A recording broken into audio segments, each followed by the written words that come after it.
Hello everyone, welcome back to the channel. आज के video में हम वीकली एनालिसिस करने वाले हैं बैंक निफ्टी, निफ्टी और एक दो स्टॉक्स जो मुझे अच्छे लग रहे हैं उनके बारे में बात करने वाले हैं। तो चलिए शुरू करते हैं विदाउट वेस्टिंग मच टाइम।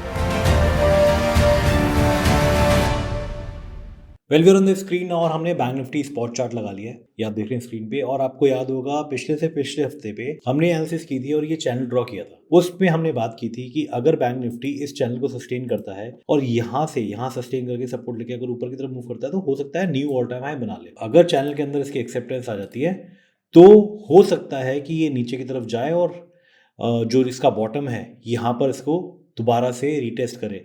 तो वो सिचुएशन मुझे अभी लग रही है, बिकॉज यहाँ पे इसने अंदर एक्सेप्टेंस ले ली और एक्सेप्टेंस लेने के बाद यहाँ पर जो इसका मिडल ऑफ द चैनल है यहाँ पे भी सस्टेन नहीं कर पाया, उसको रेजिस्टेंस लेके बार बार नीचे आ रहा है। एंड देन अब जो मुझे लग रहा है वो ये लग रहा है कि यहाँ पर अगर आप देखें तो यहाँ पर बहुत अच्छा खासा लिक्विडिटी लेवल यहाँ पर ऑलरेडी है। लिक्विडिटी लेवल क्या होता है, यहाँ पे बहुत सारे लोगों के स्टॉप लॉस लगे होंगे, राइट। जो भी रिटेलर्स हैं, इंस्टीट्यूशंस हैं, यहाँ पर बहुत सारे लोगों के यहाँ पे स्टॉप लॉस लगे होंगे, बिकॉज अगर उन्होंने लॉन्ग पोजीशन यहाँ से ली होगी, यहाँ कहीं ना कहीं उनके स्टॉप लॉस होंगे for the long term scenario. अब यहाँ पर जब स्टॉप लॉस होता है, यहाँ पर भी स्टॉप लॉसेज हैं, तो इन स्टॉप लॉसेस को खाने के लिए कहीं ना कहीं जो इंस्टीट्यूशन है वो आएंगे और यहाँ पर लिक्विडिटी लेंगे और हो सकता है यहाँ पे बेस बना के देन मार्केट ऊपर की तरफ मूव करे। किस तरीके से? इस तरीके से हो सकता है मार्केट नीचे की तरफ आएगा, लिक्विडिटी लेगा, यहाँ पे इनके स्टॉप लॉस खाएगा, फिर इसके खाएगा, इसका स्टॉप लॉस खाया, इसका खाया, इसका खाया, एंड देन यहाँ पे बेस लेके एक अच्छी खासी कैंडल बनाएगा एंड ऊपर की तरफ मूव करेगा।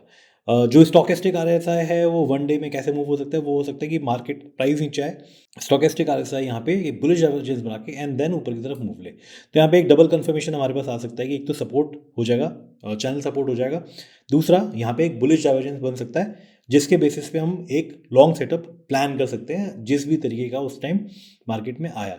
बट अभी यहाँ पर मुझे बियरिश सिनेरियो है, लॉन्ग्स मैं रिकमेंड नहीं करूँगा, बिकॉज अगर मैं 4 आवर टाइम फ्रेम पे भी जाऊँ तो 4 आवर टाइम फ्रेम पे भी यहाँ पे आप देखेंगे एक अच्छा खासा यहाँ पे बियरिश कैंडल बनाया है from the middle of the channel.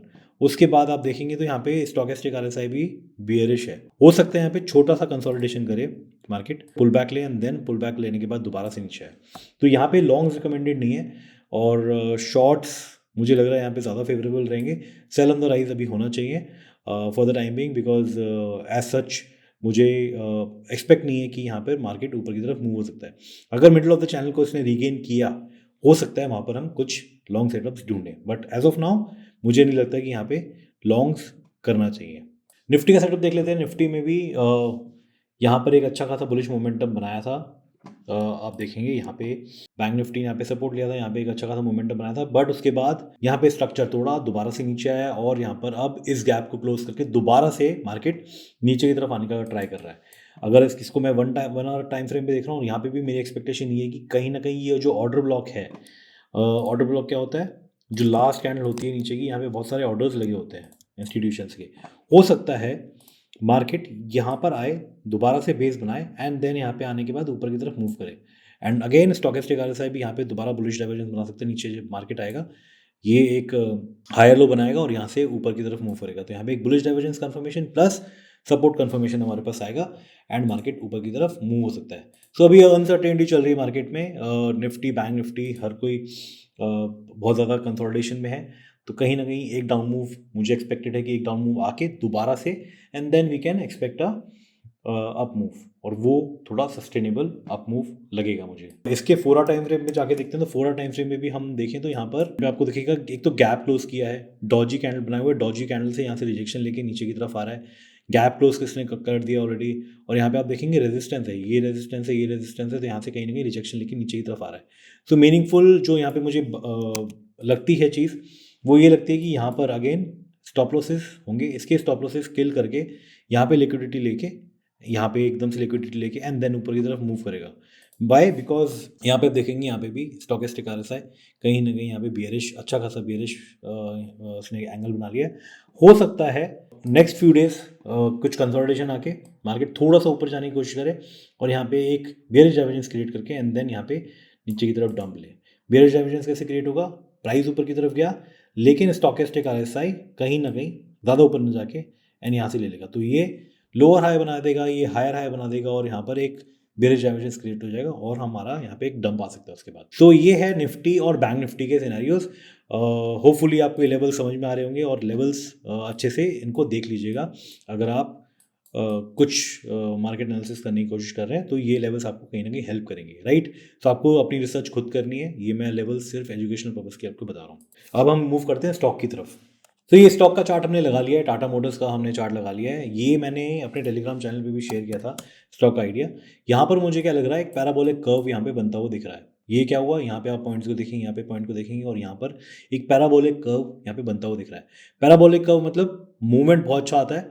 यहाँ पे कहीं ना कहीं एक अच्छा खासा मूवमेंट इसने दिया टाटा मोटर्स ने, और अब यहाँ पे बेस बना रहा है। बेस कैसे बना रहा है, एक तो स्टॉकेस्टिक आरएसआई आप वीकली पे भी देखेंगे ओवरसोल्ड था, यहाँ पे एक बुलिश डाइवर्जेंस इसने बनाया हुआ ऑलरेडी, एंड यहाँ पर भी कहीं ना कहीं एक कंसोलिडेशन यहाँ पे था। तो मुझे लगता है कि यहाँ से कहीं ना कहीं प्राइस थोड़ा ऊपर मूव करना चाहिए and then we can review it again. So at least यहाँ पर 970 के आसपास कहीं ना कहीं ये प्राइस का मूव होना चाहिए। अगर इसको अगर ये प्राइस यहाँ पे सस्टेन नहीं कर पाता और कहीं यहाँ से ही रिजेक्शन लेता है लिक्विडिटी लेने के बाद, इस लेवल के ऊपर लिक्विडिटी लेने के बाद यहाँ से अगर रिजेक्शन लेता है तो हो सकता है पहला सिनेरियो कि प्राइस यहाँ से इस लेवल तक जाएगा। अदरवाइज हो सकता है कि प्राइस यहाँ से थोड़ा ऊपर जाए, यहाँ पे रिजेक्शन फेस करे और नीचे की तरफ जाए, ये सपोर्ट तोड़े और इस सपोर्ट पे आए। तो उस सिनेरियो में हमें क्या करना है, ये सपोर्ट तो बहुत बड़ा सपोर्ट है। क्योंकि मैं आपको दिखाता हूँ 1 मंथ टाइम फ्रेम दिखाता हूँ। मंथली टाइम फ्रेम पे अगर मूव हो जाते हैं, स्टॉकेस्टिक आरएसआई हमारे बिल्कुल ओवरसोल्ड रीजन में जा चुकी है और बुलिश क्रॉस दे रही है। बट यहाँ पे क्या होता है, अगर ये वाला आपको रीटेस्ट मिल जाए नेक्स्ट फ्यू वीक्स और मंथ्स में भी, अगर ये रीटेस्ट मिल जाए तो यहाँ पे बहुत बुलिश सिनेरियो बन जाता है। यहाँ पर डेफिनेटली मैं बेसिकली ट्राई करूँगा कि मैं भी यहाँ पे टाटा मोटर्स अपने लिए परचेज करूँ। यहाँ पे यहाँ पे मतलब एक रिस्क टू रिवॉर्ड रेशियो का बहुत अच्छा बन जाता है, बिकॉज यहाँ से sky is the limit and जो आपका स्टॉप लॉस है वो इसके नीचे अगर ब्रेक करता है ऑन अ वीकली लेवल, आप उसको स्टॉप लॉस मान सकते हैं, राइट। अगेन ये रिकमेंडेशन नहीं है, ये सिर्फ और सिर्फ एजुकेशनल पर्पज के लिए मैं शेयर कर रहा हूँ। इसको स्टडी कीजिएगा चार्ट को एंड उसके बेसिस पे आप डिसीजन ले सकते हैं, राइट। तो टाटा मोटर्स का चार्ट मैंने यहाँ पे किया एंड एक बजाज हेल्थ केयर का चार्ट है। बजाज हेल्थ केयर में आ जाते हैं। बजाज हेल्थ केयर का चार्ट बड़ा इंटरेस्टिंग सा बन रहा है वीकली टाइम फ्रेम पे। ये एक बॉक्स बना हुआ था, बॉक्स कैसे बना हुआ था ये आप देखेंगे तो एक बॉक्स बना हुआ है एंड इस बॉक्स को ब्रेकआउट दिया है, चार्ट ब्रेकआउट आया है वीकली टाइम फ्रेम पे, एक अच्छा खासा ब्रेकआउट आया है विद वॉल्यूम। अब यहाँ पर मैं हमेशा जो बेसिकली मेरी स्ट्रैटेजी रहती है वो रहती है कि इन ब्रेकआउट्स का रीटेस्ट अगर मिल जाए तो वहाँ पर एक बाय करने का रिकमेंडेशन, या मैं अपने आप के लिए बाय करने का हमेशा एक डिसीजन ले लेता हूँ, क्योंकि यहाँ पर रिस्क टू रिवॉर्ड रेशियो बहुत अच्छा हो जाता है। क्योंकि आपका स्टॉप लॉस आपको यहाँ पे बिल्कुल है कि अगर वीकली लेवल पे यहाँ पे नीचे की तरफ कोई कैंडल क्लोज होती है, उसका लो ब्रेक होता है, वहाँ पे स्टॉप लॉस हमारा हिट हो जाएगा। बट यहाँ पे sky is the limit, right. यहाँ पे रीटेस्ट करके इस इतने बड़े बॉक्स को कंसोलिडेशन के बाद ब्रेक करना मतलब ये बहुत बुलिश है। रीटेस्ट करके अगर ऊपर की तरफ मूव करता है बहुत अच्छा सेटअप बन सकता है। तो एक ये स्टॉक मैं अपनी नज़र में ज़रूर रखूँगा फॉर नेक्स्ट फ्यू वीक्स। अगर ये रीटेस्ट कहीं ना कहीं करता है तो मैं इसको एक अपॉर्चुनिटी मानूंगा लॉन्ग करने की, और मैं डेफिनेटली यहाँ पे कुछ ना कुछ बाइंग कर सकता हूँ। सो ये थे मेरे स्टॉक आइडियाज जो मैंने यहाँ पे शेयर किए हैं। 2 stock ideas, Tata Motors and Bajaj health care, and bank Nifty और निफ्टी के लेवल्स हमने डिस्कस किए हैं।